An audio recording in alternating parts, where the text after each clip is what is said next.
Quoi surveiller aujourd'hui à la bourse? En avant-marché, vendredi 20 mars 2026. Je regarde du côté américain, évidemment, Wall Street, on est dans le rouge ce matin. On est en baisse. C'est un mouvement qui est baissier depuis plusieurs semaines.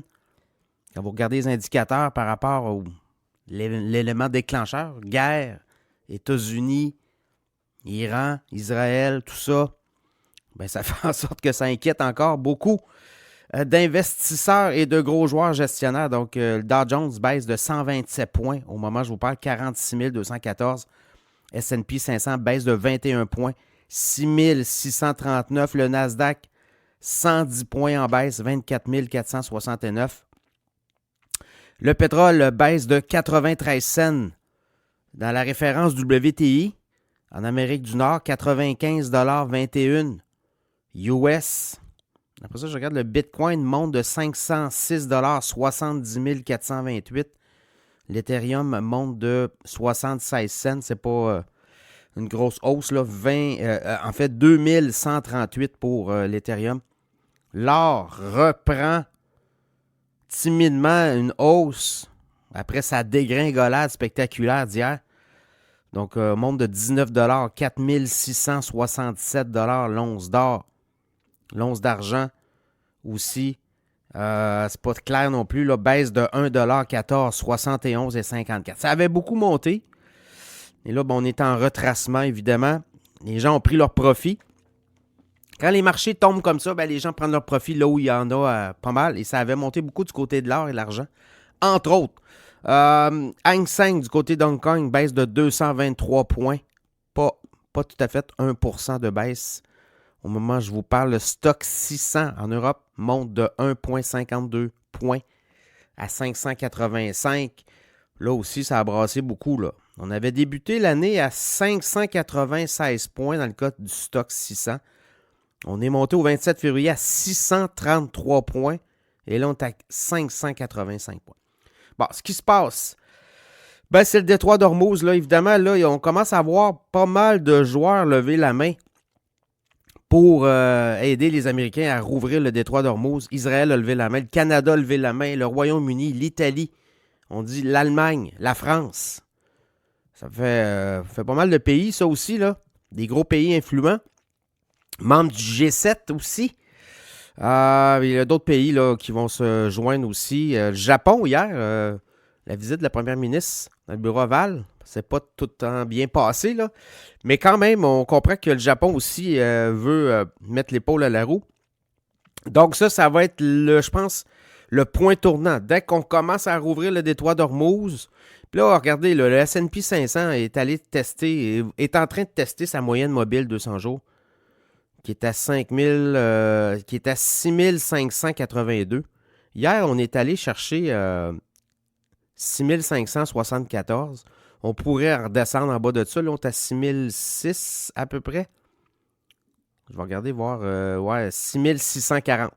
Donc, on pourrait encore baisser. Et là, c'est la clé, c'est le détroit d'Ormuz, clairement. C'est ce que les analystes laissent entendre. Bon, après ça, hier, on a eu le dot plot.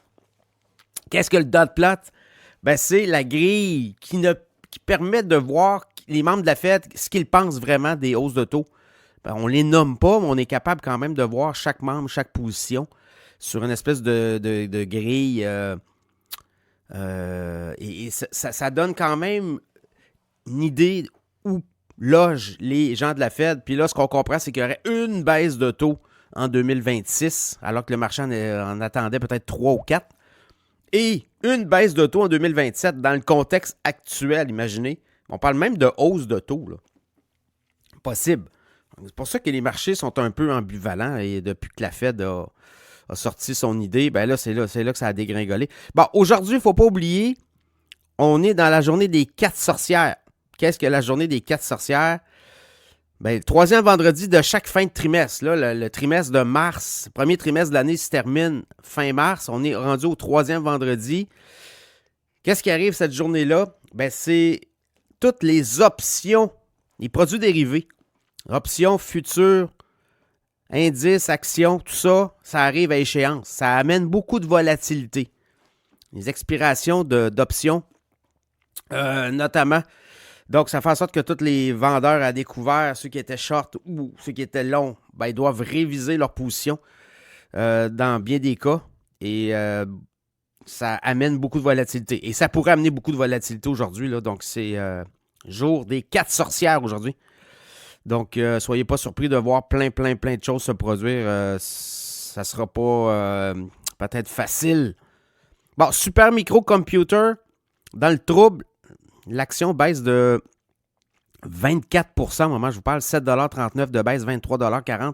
Bon, le gouvernement américain, en fait, on aurait arrêté là, un haut dirigeant. En fait, il n'est pas dirigeant, il est cofondateur, il est sur le board. Mais lui, ce qu'on faisait, c'est qu'on vendait des puces de NVIDIA à la Chine, alors que c'est interdit.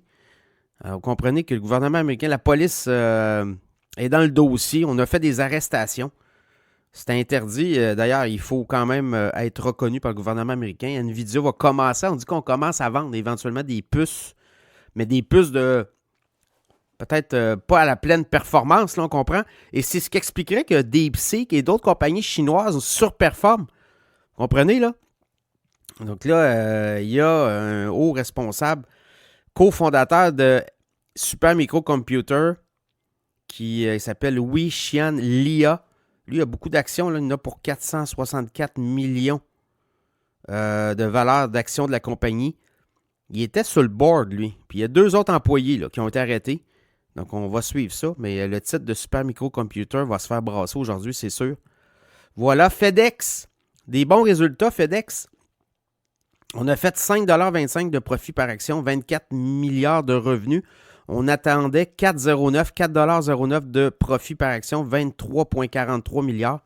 On a battu les attentes des analystes. Le titre de FedEx monte quasiment de 7,6% d'avant-marché, 26,97$, 383,8$. Voilà, je pense que ça fait le tour aujourd'hui. On va voir là, avec tout ce qui est 4 sorcières, ça pourrait amener beaucoup de volatilité. Bon, on va voir Détroit d'Ormuz aussi si on a des développements là. L'île de Kag, hein, faut pas oublier là. L'île de Kag, c'est ça que les Américains visaient, ils l'ont. 90% du pétrole exporté par l'Iran passe par là. Ils l'ont. Voyez-vous, ils l'ont. Là, c'est à eux autres. Là. Donc, on a fait la même affaire au Venezuela. L'objectif du pétrole atteint par les Américains. Est-ce qu'on va assister peut-être là à... Il y a encore des hauts dirigeants qui ont été assassinés là en Iran. Donc voilà, ça fait le tour. Très bonne journée à la bourse.